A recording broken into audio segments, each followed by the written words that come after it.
Adnams Southwold Bitter.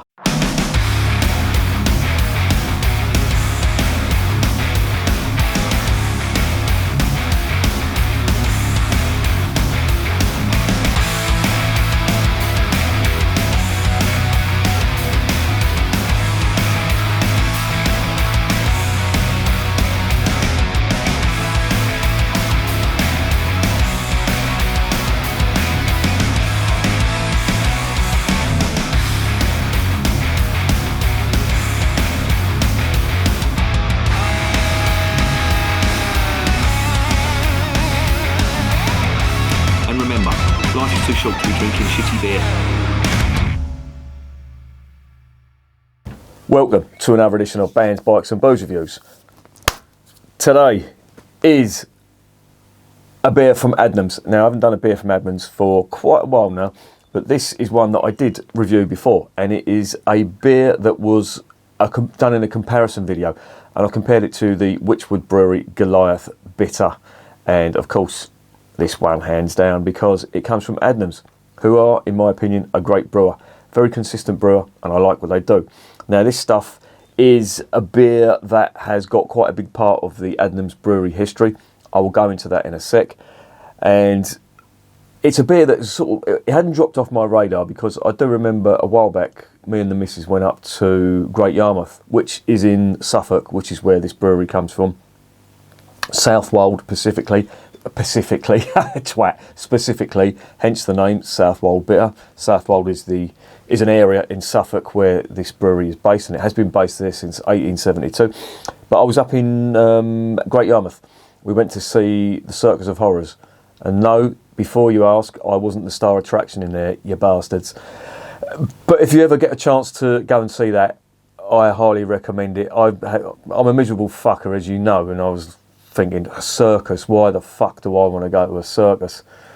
And I really enjoyed it. I thoroughly enjoyed it. They had a rock band there doing rock covers, and they had these, I don't know, performers, very, very fucking talented performers, if you ask me, and performing these feats. And honestly, well, I'm not going to spoil it for you, but just look it up. If you really want to see what it's about, have a look on YouTube, The Circus of Horrors. It was amazing. Really did enjoy it.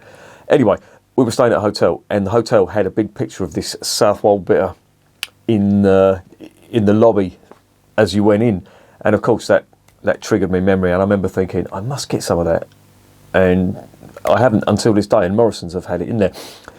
But, and this is how your mind plays tricks on you, if you look at the label on there, can you see that label? There you go. Right, it's a soldier with a sword and an axe. I had that in my head. That was a sailor with one of them sou'westers on. You know, the get up that sailors, often fishermen and even naval sailors wear when the weather's really bad, and it's basic foul weather gear. But they're called sou'westers. The hats, you know, them big sort of floppy hats that they wear. But I had it in my head that that's what it was, but obviously it wasn't. It's actually depicting a soldier from the Wars of the Roses. Now, if you're wondering what the Wars of the Roses are, it wasn't a smash-up after a flower arranging competition went bad. It was actually the first English Civil War. It's the Civil War that doesn't really get spoken about, but it was a series of battles between the House of Lancaster and the House of York. And no, it wasn't the People's Republic of Yorkshire. The name comes from the emblems of the two houses, the House of Lancaster and House of York. House of York obviously has a white rose, and the House of Lancaster, which is based in Lancashire, has the red rose, and that sort of legacy has stuck today. The white rose of Yorkshire and the red rose of Lancashire are two big things. Don't get it personally, but it's a northern thing. But it was basically the House of Plantagenet who were the victors. They were the House of Lancaster, and that is how Henry VIII, his family, the House of Tudor, got onto the English throne, and the rest, they say, is history. But let's get back to this fella here. This fella's called Jack, Southwold Jack to be specific, and he's the emblem of the brewery, the Adnams brewery. They've got a little wooden statue of him, and they have him outside the brewery, supposedly standing guard. And that's taken from St Edmund's Church, which has a bell in there, and they have all these like metal sort of monuments around the church. But this fella here, this Jack, he strikes the bell on the hour with his battle axe that he's got in his hand there. And as I say, they've adopted that as an emblem for the brewery. They've carved a wooden one. It stands 4'4", I think it is, which is roughly about my height, if you believe some of my mates. But it's like an emblem of the brewery. And if you've seen some of the rebranding that Adnams have done, they have a Jack brand. It's based on that. But that's where it comes from. It comes from St Edmund's Church. And a little known fact as well. It's boring, I know. People say I ramble on about too much about history, but my channel, my rules. St Edmund was the original patron saint of England. It wasn't St George. I don't know when it's changed to St George, but the original was St Edmund. And he's buried up in Suffolk. And guess where he's buried? Bury St Edmunds. That's where it gets its name from. So when people go on about the St George's Day celebrations, he wasn't the real patron saint of England. It was St Edmund, but it got changed, and again, the rest is history. Now, a little bit about this beer. This beer is based on, well, it's got a bit of I wouldn't say a mixed up lineage, but it's got a bit of a hybrid, if you know what I mean. It's an amalgamation of two beers. Now, the bottle version is different from the cask version. The bottle version traces its heritage back to the the SSB. HSB, that's a Fuller's beer. But the principle's the same, because SSB is Suffolk strong bitter. The HSB is Hampshire strong bitter. So regions did have their strong bitters. Excuse me. It's a bit like the Kentish strong ale. That's where it gets its name from. So each county did have its strong beer, and it would adopt that the nomenclature to the county to apply it to their beers. But this is based on the original Suffolk strong bitter, which was, I think, 4.5%, which doesn't seem that strong, but you've got to remember this was in the times when a strong beer was considered anything over 4%, so that's where that's coming from. But the cask version is different. The cask version is based on Adnams Best Bitter, which was first brewed in 1967. So there is a slight difference. If you have this in the bottle, it's going to be slightly different to what you get in the cask. So, and I think the ABVs differ as well. I think the cask version is potentially slightly stronger, I think. But there is a difference. So that's how this has sort of got its final product that you see here. Now, as I say, this trademark first appeared in 1912. This fella, they call him Jack. His name's Jack the Smiter, and obviously, if you smite someone, it's basically an old word for chopping them up or hacking them up with an axe, which is, very nice indeed. Lovely name for a beer. But that's where the name comes from. That's where the label comes from, and it's where the trademark for the brewery has come from as well. So that's a little bit of the background information. As I said, Adnams Brewery are a favourite brewery of mine. I got a lot of grief the other day, actually. Someone, I should put this in points of view. In fact, I might do, actually, but I'm going to say it here as well. One subscriber, he said something along the lines of, you're biased towards Fuller's. Yeah, I make no bones about it. I definitely am. I'm biased towards good brewers because I like good beer, and I like reviewing good beer, and I like you to have the best beer or discover the best beer. So yeah, I openly admit it. I am biased towards Fuller's. No, I'm not sponsored by Fuller's, before you ask. No, they don't give me any free beer. I just like what they do. Adnams, I would say, are up there as well. Shepherd Neame are up there too. Consistently good English brewers. And I like what Adnams do. I've reviewed quite a few beers on the channel. In general, very good experience with all of them. I really did like their Tally Ho, the barley wine that they do. I thought that was an excellent beer. And I'm trying to remember what Southwold bitter is like, but I can't. So, without further ado, let's get onto this beer.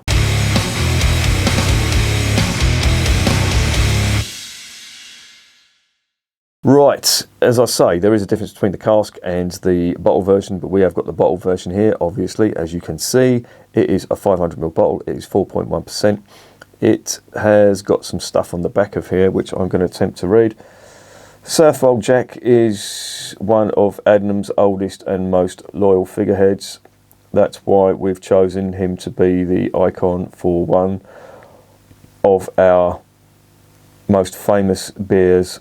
Southwold Bitter is a beautiful copper-coloured beer with a distinctive lingering hoppiness. Interesting, the hops in here are Fuggles hops, classic English hops. That's the only one they mention, and I couldn't find out what other hops they used in here, but Fuggles hops, they're bog standard English hops. Well, not bog standard, they're a standard hops for English ales. I mean, most brewers will use Fuggles. It gives beer its distinctive English style taste. But they're in here as well. Nothing about the malt, but what I will say about the malt from this region, Suffolk and Norfolk as well, it's reputed to be the best malt in the UK. And the reason for that is it's grown in a maritime environment, or a coastal environment, I should say. And it's generally regarded as being some of the best. If you look at a lot of brewers who aren't from Norfolk or Suffolk, they do make a big thing about saying that they have used malt in their beer that has come from Suffolk or Norfolk. Good stuff. Everything's looking good about this beer, so let's get it open and see what's going on.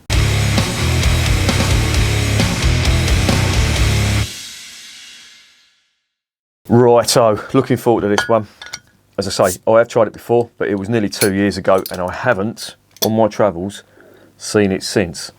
So I am gonna revisit it now, but I'm saying I'm revisiting it. I might as well class this as a new beer. So let's have a gander at the aroma. And that is the archetypal English bitter. Just that immediate note that you get from it. It's got an element of roasted malt on there. And I'm just looking at this glass. This glass is filthy. Fuck's sake, you idiot. Call yourself a professional? Nope. Oh, it's really nice. There's like a real big hop aroma on this, and they do make a point about saying they're late edition hops, so you are getting the full earthy mustiness. You know, if you can imagine that almost like mushroom type smell, you're getting that from this, but you're also getting quite a lot of the malt too. There's a distinct caramel. It's almost like, I wouldn't say burnt caramel, but roasted caramel, if you can imagine that. Bordering on toffee. But it smells, and there's a little bit element of spice coming through there now. Just caught a whiff of that. That's really nice, and it does taste like a great taste. We'll reserve the taste. The aroma definitely does put you in mind of a really good English bitter. I'm just going to get a little bit more out of it. Yeah. And when you pour that in, obviously you're disturbing the carbon or the CO2 bubbles in there, so you're going to get more aroma coming out of it. And it's a really strong, nice aroma. There's a biscuit malt character coming from there now as well. It really does smell good. And I like the fact that they still call this a bitter. They haven't called it an amber ale. They haven't called it anything stupid like that. This is a bitter. Suffolk bitter. There it is in the glass. This is the thing about this bloody lighting. Hang on. I've just had a word with the lighting engineer, or between me and you, I've just turned the fucking light on in the room. I don't know whether you can see that colour, but it is like an amber. And if I put my hand behind it, you can sort of get that colour there. It's like a dark chestnut, I would call that, with an amber hue. The CO2 on it, the carbon dioxide on this it's there, but the bubbles are quite small, but there's a fair amount of them. The head on it is white and pillowy, and it looks great, and it smells great. Let's get it down the hatch and see if it is great.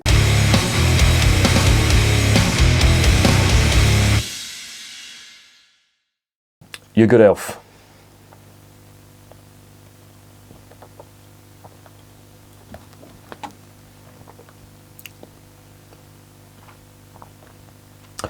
Oh, it's really nice. Oh, that is a good one. That's really nice. Oh, long finish on it too. Yeah, really good. So you got three. I'm sort of getting three different flavours of malt in that. That's the big thing that I initially get. There's definitely a biscuit type malt, and when I say biscuit, I'm talking about like a sort of a digestive style biscuit. That's what I get on the finish. But there are also overtones of burnt caramel or roasted caramel that are quite big on there too, and that's on the palate, and you do get it on the finish as well. But the hops on this, or the hop I should say, I mean there could potentially be other species of hops, but the Fuggles hops really do shine through in this. There is a bitterness to it. There is a slight spicy black pepper type bitterness to it as well, and there's also an earthiness to it. And all in all, it's a very balanced and rounded type flavour. So you do get a long finish on it as well, but it does incorporate all the characteristics you'd expect from a great English bitter.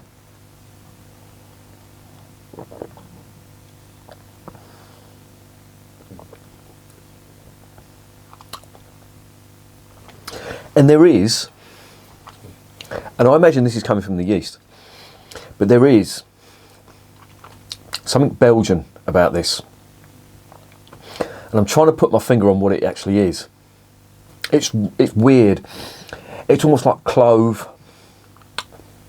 but not a strong clove that you would get in a Vit beer or something like that. It's bordering. It's a cross between sort of mint and clove, if you can imagine that. Subtle, but it's definitely there.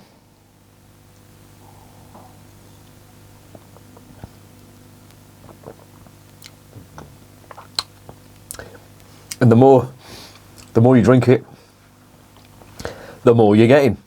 And I'm trying to work out whether that's actually coming from, or whether it's a cross between some of the esters that are coming from the yeast in this and them Fuggles hops, because you do get spice from hops, obviously, as I've mentioned, but you can also get some spicy esters from yeast that's on this. But that makes it unique in that I don't think I've ever had this on a bitter before, and you know what, it really complements it well. I'm trying to find the adjective. Let me dive in again.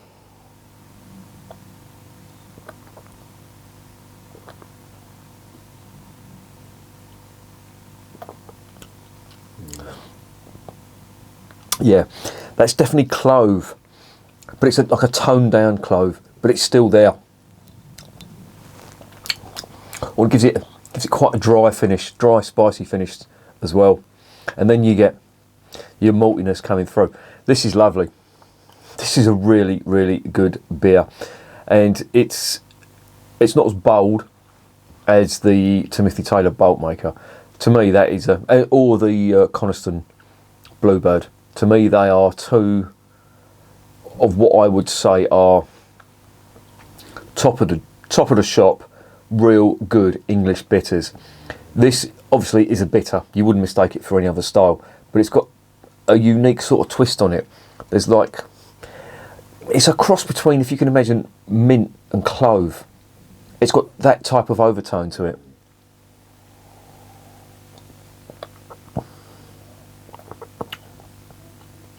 But it's really nice. But that clove really does put me in mind of like I'm drinking a Belgian beer. And it's really good. Very Moorish indeed. And you know what? The more I drink, the more of that clove and spice come through on there. I'm really liking this. There's a lot of toffee malt on there as well. And I'm saying toffee, but it's more like roasted caramel bordering on toffee. But it goes really well with that minty clove type. Now, it sounds like this is big because I keep going on it. It's there, it's definitely there, but it's running all the way through it. but it doesn't. It's not overpowering, if you know what I mean. It doesn't detract from the real nice malts that are in here. So there is a little touch of spice, as I say, the black pepper. There's very slight fruit on this as well, sort of dark fruit, but that's sort of overshadowed a little bit by the earthiness and the clove that comes through, the clove and mint that come through on this as well. Mint in a bitter, you really wouldn't expect to get them sort of flavours in here, but it does work well, I have to say, and I'm really liking this. I'm even getting that on the aroma now, and as you drink more, that's getting bigger, and it's actually I find it quite moreish. Some people may not like that. They might be a little bit confused as to what the hell that flavour is, and it's unique. I don't think I've ever had that, certainly not in an English bitter. That's a first for me. And when I talk about the experimentation that I'm not against, this is exactly what I'm talking about. Now, it might sound horrendous, the thought of even a hint of clove in a best bitter, but it's not clove as you would get in a Belgian beer, a real strong banana and clove. This is quite subtle, and there's like a minty overtone to it as well, but it really does work, and I like it, and I think that is unique, and I'm loving it.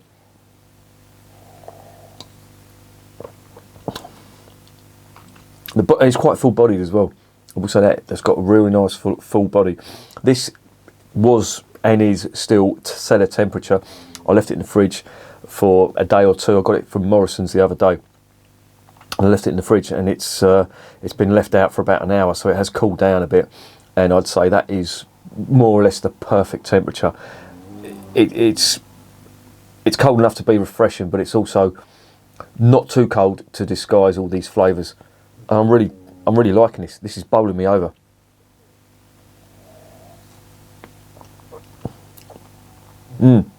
Really good. I will say, and I'm not doing this from memory because I think I've even got a couple of bottles in the fridge, but Timothy Taylor Bolt Maker for me is one of my favourite bitters of all time. I really do like it. It's got all the character of a really good English bitter. For me, it's the archetypal English bitter. There's a couple that come close. I think the Coniston Bluebird, as I say, that's a really nice English bitter. And of course there are others. The Bath Ales Gem, they call it an amber ale, but I would class that as a bitter, and that's a really nice one as well. But for me, I think the Timothy Taylor has got it all.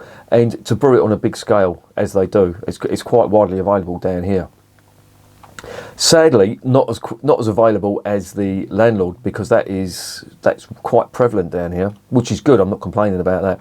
There's a local pub that has Landlord on cask quite regular, and I'm always up for having some of the Landlord stuff. But the Bolt Maker is really good as well. This is good, but I just don't think it comes as close to the Bolt Maker as the Bluebird from the Coniston Brewery. Now, obviously, this is brewed on a bigger scale, but I'm not trying to take this away from Adnams. I really do like this, and testament to that is I've drunk half a pint while I'm gassing to you. But it's unique. I love the twist that it's got on it. It's got that clove and minty style flavour on top of everything else. And as I say, it's subtle, but it's there, and it makes it unique. But it's not the best, in my opinion. Put it that way.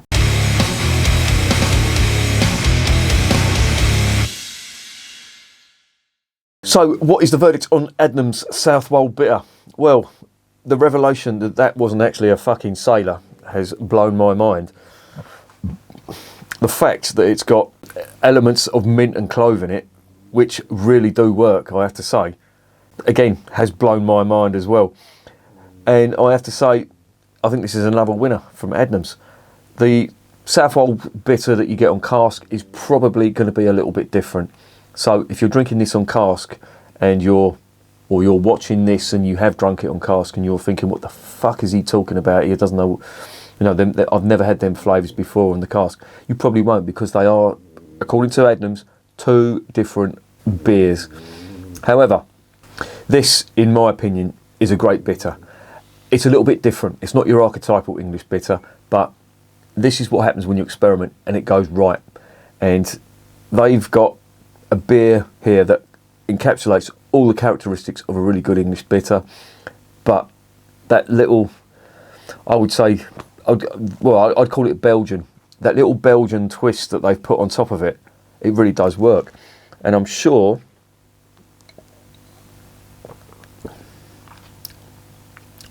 if you tried this and you like your Belgian beer, it's not immediately apparent, but after a few mouthfuls you will get that subtle clove on there, and it really does make it nice and moorish as well. But if you like if you like Belgian beer and you're used to them clove esters that you get from the yeast on Belgian beers, then you're going to love this.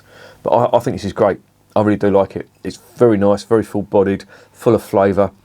That for me is 8.5 out of 10 all day long. Very solid 8.5 too. And I think this is another winner from Adnams.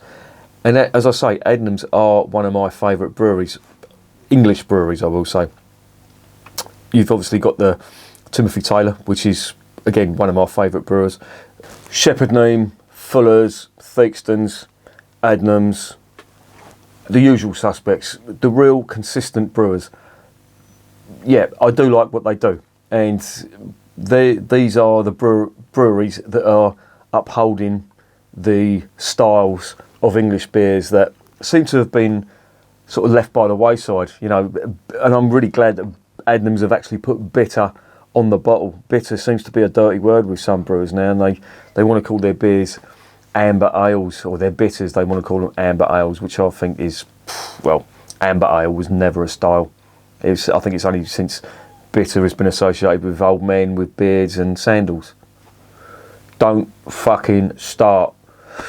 Anyway, let's stop rambling. That's 8.5 out of 10. That is definitely recommended. Urge you to try it if you can get it. I'm not sure how available this is going to be. I mean, they come from Suffolk, so if I can get it down here, there's a possibility you may be able to get it up north as well. If you're ever down that way, please do try some. There's a fair amount of Adnams pubs around Suffolk, and and finally, I won't be getting grief off people for saying that Adnams are a Norfolk brewery. They're not. They're from Suffolk. Let's get that out of the way right now. But yeah, that's 8.5 out of 10, and that is definitely recommended. And remember, beer is working class champagne.